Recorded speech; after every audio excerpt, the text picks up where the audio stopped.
Hello, BookTube. Well, it's a bleak and barren Sunday here at Hyde Cottage. And for those of you who might be new to the channel, that's my code word for a day in which there's no mail. No post office, no FedEx, no nothing. No free books for Steve. And it's very early in that day. It's technically Sunday, but it hasn't been for long. I'm looking forward to a long day in which nothing happens in the front hall. And to console myself, I thought I would do a tag, and this one's a tag that I was actually tagged in. It's the jet lag book tag, and it was created by the Bookish Land, and I was tagged by Lukash over at his channel. I'm new to the Bookish Land, so I'm still exploring. But Lukash's channel is wonderful, so if you're not subscribed, you should go right over and do so. He just gets in front of a camera and talks about what he's reading, and it's really delightful. Never fails to interest. And he tagged me because the questions are all about sort of playfully revolve around jet lag, and he was trying to think of booktubers that he was fairly certain had done some traveling and therefore experienced jet lag. And when it comes to me, he's certainly right about the first part. I'd be willing to bet I've traveled more than anyone on BookTube, only because it's been my experience that in life that I have traveled more than anyone. The only place on Earth where I haven't been is Australia, the general area of Australia. I came awful close. I could see it on the horizon, but I didn't go. And I've been everywhere else. So your hometown, every little poke hole in Indiana, the Ross Ice Shelf, you name it, and I've been there. Trinidad, Tobago. He's right about the first part, but he's wrong about the second part. I have never experienced jet lag. First of all, most of the travel that I have done in my life has been via the water of Earth rather than the land, and certainly not the air. That's the order in which it happens. The number one is by water. Number two is endless train rides, and only number three would be air travel.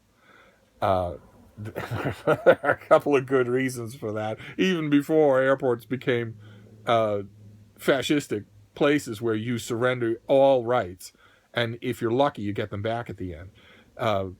Even before that, even before 9/11 changed air travel forever, I still try to avoid them because I don't like the idea of a multi-ton piece of metal floating in the air. It doesn't seem real.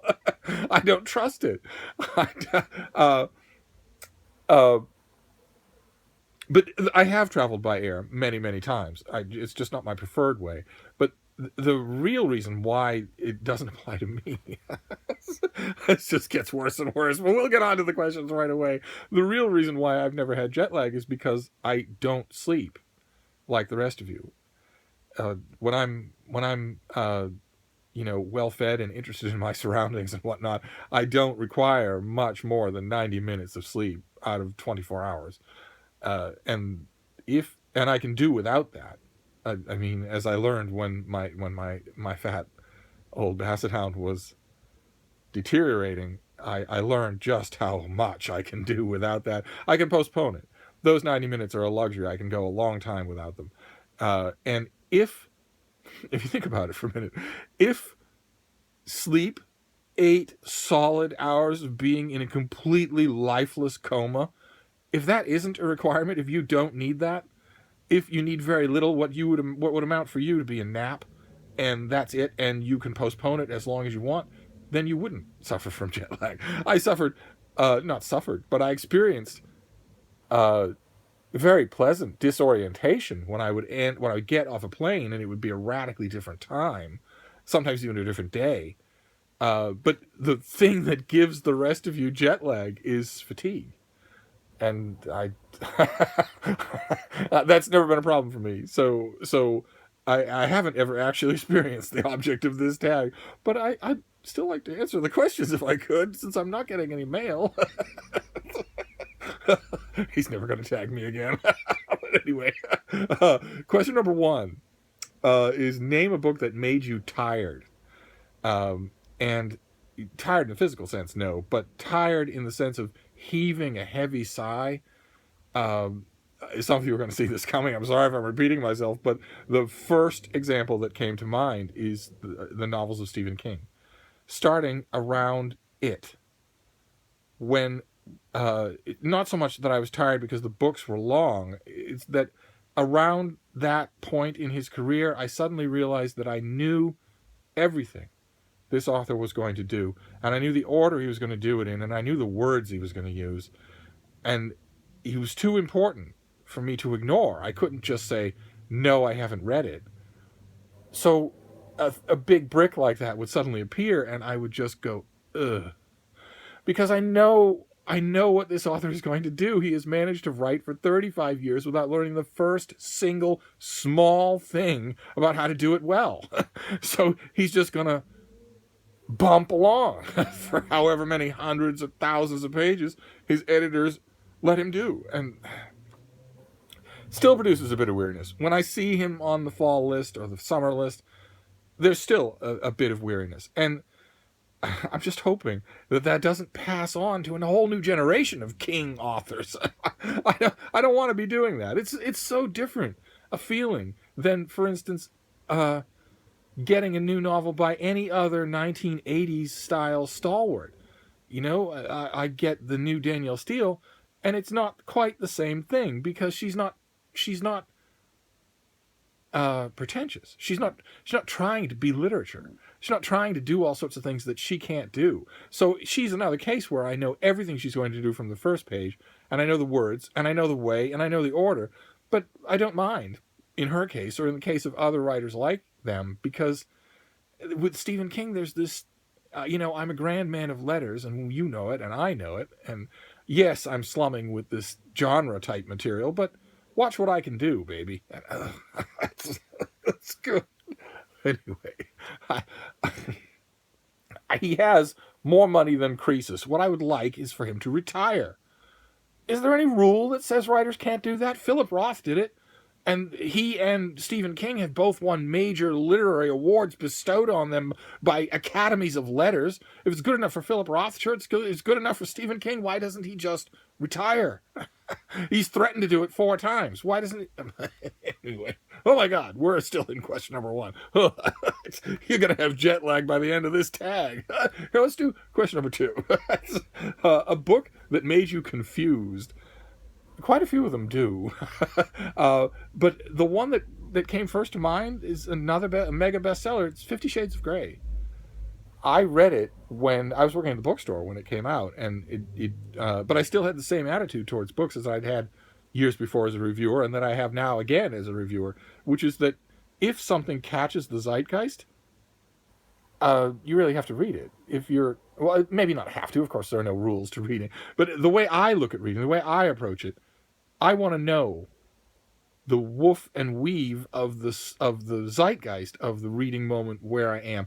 I don't want to ignore anything totally unexamined. I can take its measure without drinking the Kool-Aid. Karl Ove Knausgaard comes to mind. But I don't have to, but I can't just ignore it completely. So when 50 Shades of Grey started to be, in a bookstore, actually, you're in a perfect place. You have the perfect barometer for such a thing, because suddenly you'll be at the information desk and every other customer, every second customer will want the same book. And that's when you know that it's happening, that it's got into the groundwater. And so I read it. I was intensely confused. I don't understand anything about it. If I know it must be plugged in to all sorts of complexes of human sexuality, but they aren't complexes anywhere near my zip code. I thought it was just a novel, a poorly written novel, of course, but that almost goes without saying, especially when a book reaches the bestseller list. But it was just a novel in which a deeply stupid and unpleasant character meets another deeply stupid and unpleasant character, and they do stuff together. And I thought I got to page like 200, and I'm thinking, I would religiously avoid people like this in real life. Why am I reading about them? If there's no literary quality to talk about, why am I doing this? I finished the first book. Let's see here. Question number 3. A book that opened your eyes to a whole new world. I know this is going to be a cliche answer, but at the time, decades ago when it first came out, it really did, and that was Dune. Frank Herbert's science fiction novel, Dune, which is about a desert planet. It's about a planet with no oceans, ice caps, and dew collection underground water, but otherwise it's a desert planet. Arrakis is a desert planet, and I'm rereading the book now because a bunch of cool booktubers invited me. I don't know why. I think it was probably a mistake. They probably meant to type someone else, but they invited me into a communal book chat on the Voxer that the kids like so much. And it's been a ton of fun to revisit the book in the company of some people who've never read it before. That's so much fun. It opens my eyes to the possibility of a way for Steve to participate in read-alongs and book groups. It doesn't have to be that everybody in the read-along knows the book as well as I do. It might be that it's fun for me to contribute relatively little, but soak up the wonder of watching people encounter these things that I know so well, that I've read so many times. But the first time that I read Dune was eye-opening, genuinely eye-opening. Because in Dune, those of you who haven't read it, the whole culture of the planet has been created around the absence of water. The wild people of the desert, the Fremen, wear still suits where the pump action of their feet as they're walking gives power to the thing, and there are catch tubes for recollected sweat and other bodily fluids. Nothing is wasted in a still suit, and you need it to live in the great desert, because otherwise you can't carry enough water to live on. There isn't enough water. It's expensive and precious. And I mean, there's a lot else going on in the novel. There's a lot else to recommend it, but that aspect really stuck with me for months after I finished that first reading. So that definitely qualifies for this one. Question number 4: a book that made you feel sick. Not literally sick, of course, but and not even really revulsion. Revulsion isn't sickness, but really a kind of just blah, a kind of deep-seated blah, like when you've got a bad head cold coming on. And I hate to say it, but the first candidate that came to mind is a book by one of my favorite American authors, Larry McMurtry. And the book is Dead Man's Walk, but it really could be any of the Lonesome Dove books other than Lonesome Dove.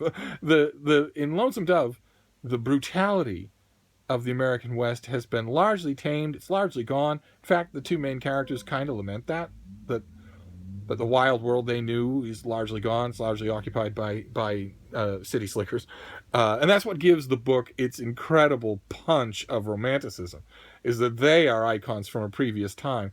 But in all the other books, not just the two that take place temporarily before Lonesome Dove, but also the one that takes place after it, in all three of those other books, Larry McMurtry just gives vent to the most sickening masochism. Just he hates these characters, and you can see it. He wants nothing but to torture them. He doesn't want to kill them, and he also doesn't want to do the dignified writerly thing, which is not to write about them at all. Instead, he wants to punish them for how popular Lonesome Dove was. for how after Lonesome Dove he would be recognized in the streets, and people would say, "Hey, did you write?" And he wants them to say terms of endearment, and they say Lonesome Dove every time. I guess I don't know what's in the man's mind, and I've never spoken to him, but there has to be a reason why the other three books are just nihilism and torture from first page to last.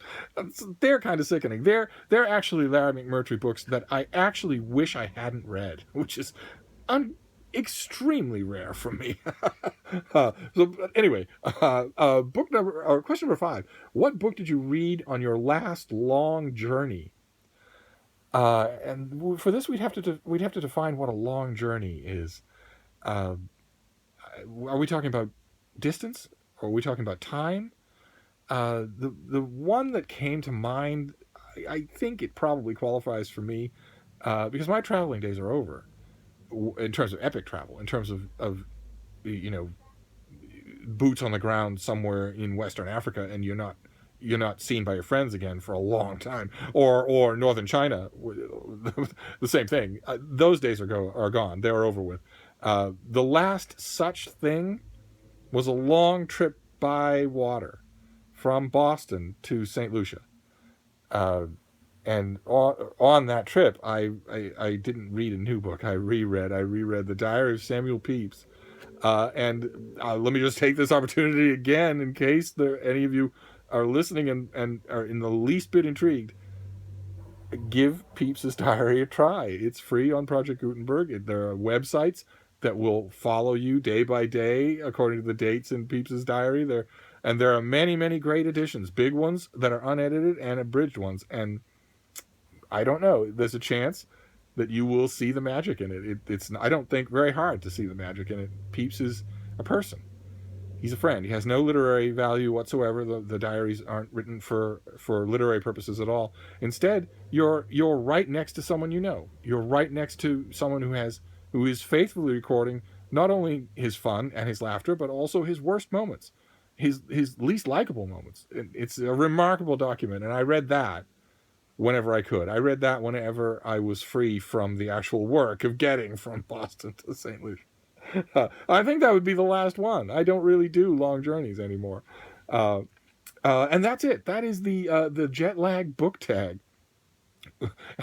Curiously free of jet lag, but I'm sorry. There was no way that Lukáš could have known that, so it's not his fault. And also for me to do is tag people.